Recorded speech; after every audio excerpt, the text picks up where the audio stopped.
Hey, what's going on, guys? It's Jack. Back again to talk about our first look for the Evoker spec for preservation. And what I'm going to do is I'm going to go over a couple of the ideas and thoughts about how I think it's going to play. Unfortunately, with the release of Alpha, they did not have any sort of dungeons for us, and I sat in a dungeon queue for like 3 hours to no avail to actually try it out in some content and everything like that. So I'm going to highlight some of the key abilities, some of the things that I think matter, some of the things I think you should probably steer away from and don't really matter that much, and where my mind is at for how it plays. Okay, there's a huge, big, old, complicated tree, but I want to break down a couple like really key components for how the spec works. First and foremost, you have two big resources or two big thoughts that you need. You have Essence, which is your resources in the top left-hand corner. You have a couple abilities that are going to cost it, one of which is Emerald Blossom, which is what we saw early on. It just places your big blossom down onto the field, and it explodes and places out more heals. You also have another ability called Echo. If you're part of the World First Guild, you get an ability named after you. So, casting Echo onto yourself, or casting it onto any other target, is basically going to allow the next heal that you get to replicate at 100% of its regular value. So, for example, if you cast like your Flash Heal, your Living Flame onto yourself, you're going to get 2 of those heals onto you, no problem, which is great.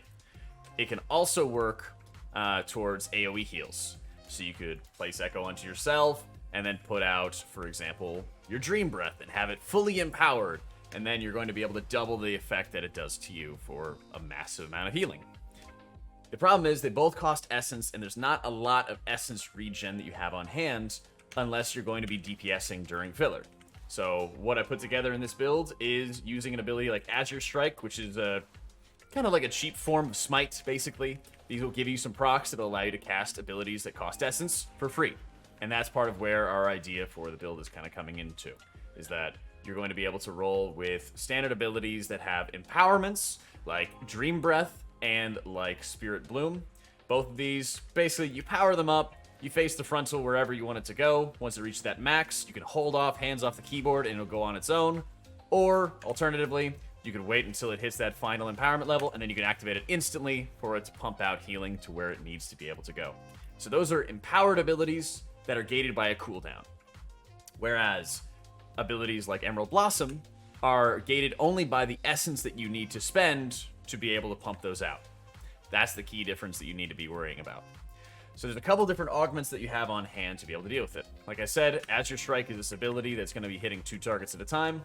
And while you're hitting these 2 targets, you have a chance to get some procs if you talent into it under Essence Strike, where Azure Strike is a chance to give you an Essence Burst, so that way you can get more free healing. It's pretty well known that there's going to be downtime in a variety of encounters, so being able to actually get some more Essence value is going to be always extremely helpful on that one. There's a lot of different abilities that are out there in this tree, but I wanted to highlight a couple of them. One of them is Temporal Compression. It's every bronze spell cause your next Empower spell to reach that maximum in less time. I don't think this is a very good ability at all. I don't think it's a very big priority at all for people, unless you wanted to take the extra talent points to get free essences if you consume 4 of them. I don't think that this is really that great, because the whole idea when you're empowering abilities is you have the option to wait a little bit longer if you're waiting for the most perfect and optimal time. So getting to that finish line a little bit faster isn't necessarily that important, when the whole idea behind the ability is if you're late, you could just hit it for a little bit less value and a little bit less power, a little bit less cooldown reduction, a little bit less of whatever that empowerment is going to be throwing at you. So I don't really think it's that valuable. And as we're going to mention, the last 3 rows here, Sacral Empowerment all the way down, you can only spend 10 points once you hit max level, and there's a lot of competition that you have. Your first ability that you have on hand is called Reversion, which is a hot. Reversion is wonderful because you have a couple other empowerments like Golden Hour on this one, which will cause instant healing onto that target based off damage that they took in the last 5 seconds. That produces a lot of healing. Something like Time Lord gives you more buffs towards Echo, and Echo is a great option for your Essence expenditure alongside Emerald Blossom. So Echo will allow you to replicate healing on one individual. Emerald Blossom will consume Essence to be able to do more AoE healing. That way you have flexibility depending on what's actually going on. The raid-wide cooldown is Rewind, which called it, by the way, saying it's just like Macrocosmos in Final Fantasy XIV, except you're going to activate it after the fact. So once you activate rewind, it'll instantly set up a hot for half of the damage taken in the last 5 seconds, and it'll always heal for a minimum amount. You can augment this further through a talent of reducing the cooldown by 60 seconds, or you can have multiple charges but reduced value. I think the multiple charges is going to have a lot of value when it comes to a progression environment, because the whole idea is you want to make sure people are just healthy enough to be able to survive the next level of incoming damage, but we'll see. Reversion, and the fact that Reversion extends its duration whenever it crits, I think it's going to be great to be able to have multiple charges. Timeless Magic is really interesting of giving you longer duration and stacking longer duration for Reversion, your Hot, and Echo. We'll talk about Time Dilation in a moment. But I think there's so much competition in this bottom row where Font of Magic gives you additional empowerment level, allowing your heals to be even meatier, even stronger, that it's tough to be able to pick which exact 10 that you want to go with at the end. What I really like to go with, however, is with Dreamflight. Now, Dreamflight is a really, really powerful ability that you're having on hand here, which is very similar to your Deep Breath. Deep Breath is one of the left side abilities, which just does a big strafing run and deals damage. Now, you also have a healing version of this, which is, of course, the Dream Breath, or the Dreamflight, where you're doing the exact same thing, you're strafing down the path, and some of the class trees are allowing you to recall afterwards to be able to get back into position. It's uncapped AoE, it's healing it for a ton of targets, and it doesn't really cost a heavy amount of mana for being able to do what it does. So that's wonderful. The class tree over here has recall. So how I anticipate a lot of the gameplay around Evoker is to be as follows. You're going to be taking advantage of Spirit Bloom, which is an Empower ability. It only has a cooldown you have to worry about, and it has the charge up that you have to do. It doesn't cost any essence. That, alongside Dream Breath, both work in very similar ways. They're different ways of spewing out lots and lots of AoE healing. At the same time, to be able to augment other healing you have on hand, you can flex between the Emerald Blossom, what we have right here, which will place down its fields, get a healing burst out onto a variety of targets, and if you talent into it, produce more seedlings for you to be able to work with. You have that'll cost essence, and then, as I mentioned before, you'll also have Echo, which we see in the top right-hand corner, which will replicate spells. You could use that to cast on a couple of different targets, which maybe have dots on them, and then you could then replicate the effects of an AoE heal on them. Or, alternatively, you could cast Echo on them, and if they're taking a lot of heavy damage, you could then just cast Reversion on them to make one Reversion hot become 2. Keep in mind, they also are going to be extending based off their crits, so the echoed version could just continue on for a longer time, allowing you to be able to have even more focused target healing, whether it's on a tank, whether it's on a target that has a lot of dots on them, whatever you have. And then you have a lot of talents that can start augmenting those and making them better.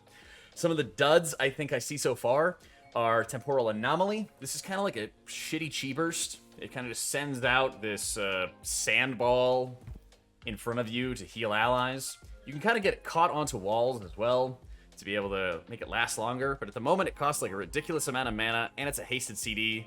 It's a very low CD, and it's not something that I would really be spamming all that frequently. There's a couple other things that allow it to heal for more, but the cost is still really high. You also have Emerald Communion, which is a 3-minute channeled cooldown, which means you can't be casting other things over this duration, restoring your health and restoring your mana, but it's giving you 2% mana about every second for 4.5 seconds. So you're getting maybe 10% mana at best every 3 minutes. It's not really a ton, especially when you consider that there's other options to reduce the mana cost of a lot of your expensive abilities, like Dream Breath, Spirit Bloom, and Emerald Blossom. These are all your AoE chunky healing spells that you have on hand. So, assuming mana is not going to be that big of an issue, you may not really need to go after something like Emerald Communion, and you can start going towards more output-focused talents near the end of the tree. Like I mentioned, in these bottom rows, you're going to have 10 points total at endgame. So we have 4, 5, 6, 7, and then you'll be able to flex into 8, 9, 10. The problem is that all of these end tiers require 3 points in them before you can take the final version. We were messing around with this ability called Stasis, which you activate, cast 3 spells, and then you activate it again, and it'll cast those 3 spells all over again. But it'll also cast them on the same targets that you have.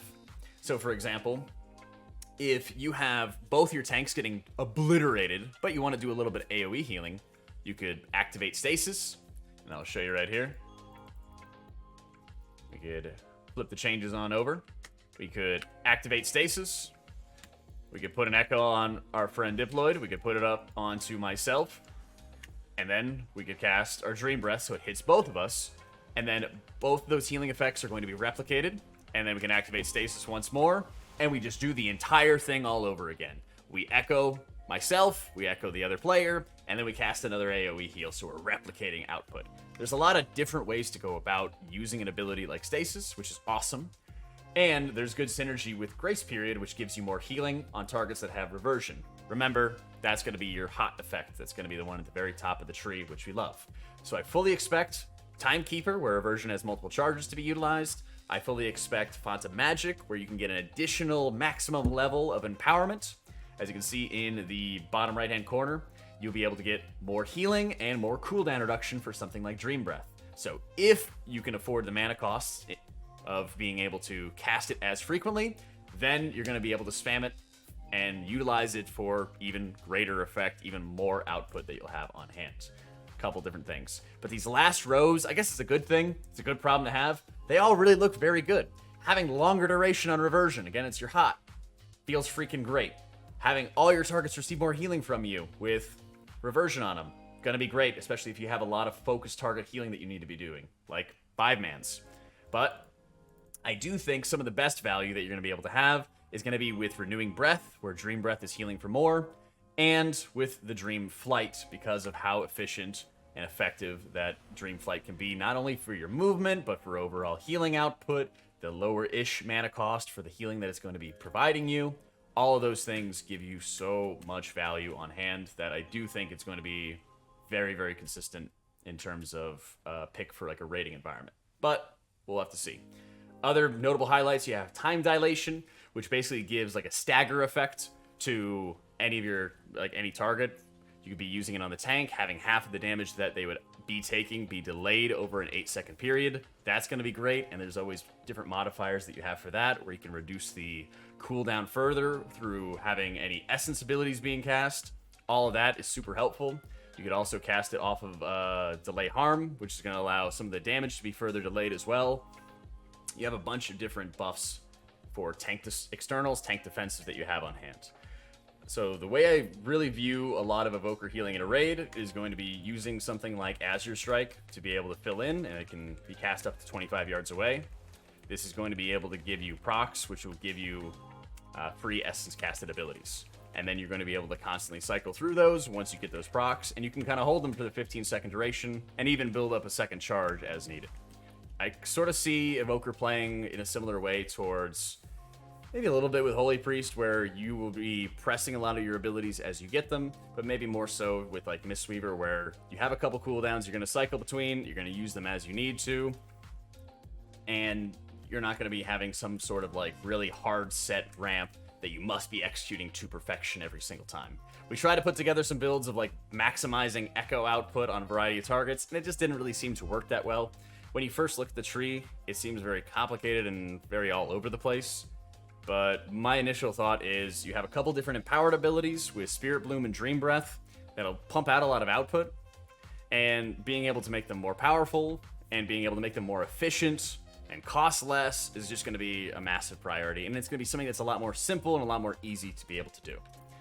We were messing around with Zephyr a little bit, which is giving damage reduction for AoE effects, which is going to be really nice. But even though it says it launches people up in the air, it pretty much gives everybody, like, levitate. But it's only party-based. That's another thing that's important to keep in mind. You do have a couple of cool benefits, like Hover, I think is what it's called, which is a bit of like a Spirit Walker's Grace, so you can continue to cast some of your output. But it's also important to note that you can't be casting some of your empowered abilities, for example, while you're on the run. Those areas, that's where you're going to need to be able to plant your feet, stand still, get those casts off. So there's a ton of mobility that you have on hand. You even have some abilities like Rescue, where you can jump to the target and get a heal cast off, and have synergy with Call of Ysera, so your Dream Breath is going to be even more powerful and chunky and valuable and great. But there's not a lot of crazy setup that I think is very feasible or very effective or very efficient to be able to do.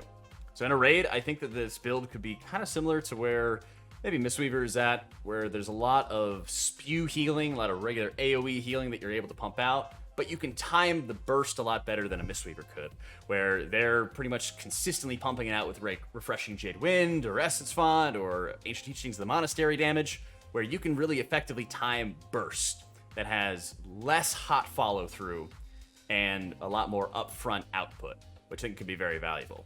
The utility overall, I would say, was good, but I don't think it was as insane as initially thought of. Having Zephyr for damage reduction can be pretty good for like your party base, and you can just group up with like hunters and everybody else who's really vulnerable to help out the most at-risk people that you have on hand. You have Time Spiral to allow your allies to cast their major movement ability, which is kind of like a Symbol of Hope-esque, where it's putting the Otis on your allies to use movement speed. That can like be pretty helpful. The Rewind is very helpful, but again, its value is very similar to Revival in that it's stopping people from dying to the next hit, right? Using it after all the damage and after all the threat's gone is just a bad application of it in a prog raiding environment. In a key environment, and maybe we'll talk about this more in the next video, I think there's a lot of options that you have on hand to maximize your damage and do pseudo-atonement. I'd hesitate to call it full-blown atonement, but you have some things where your Fire Breath, which is another empowered ability, it's a very narrow cone that you have on hand, and that damage could then convert into a bit of healing on allied targets. You're able to hit more targets with Azure Strike, and you're able to stun targets with things like that Deep Breath, which we showed right here. And you even have a couple of little bits of utility in 5-mans to help remove enrage effects and make crowd control and everything last longer. So 5-man utility, I think, is really interesting, powerful, and unique. Raid utility, I think it's pretty good, but I don't think it's as like bonkers and insane as having like multiple disc priests with damage reduction all the time and all their atonements on everybody whatsoever. So just to give it a bit of a scale and be able to actually have a little bit more of a established bounds, I don't think the rated utility is as incredibly wild as first anticipated. Rewind's great. I'm a big fan of what they have so far, but I'd probably be more interested in them kind of tuning down some of the other crazy utility that some of the other specs have or might have going forward. Not a huge fan of all these different healers having lots of damage reduction, guaranteeing their raid spot all the time. But that's just me. Anyway, let me know any other builds. We have a section in Discord, link to the description below, where we're sharing Dragonflight builds and everything like that, so be sure to check that out. Or just comment, whatever, with your Wowhead talent builds as well if you want to share them. But otherwise, thanks so much for watching. Let me know what you guys think of what Preservation Evoker is going to bring. And thank you so much for watching. I'll catch y'all next time.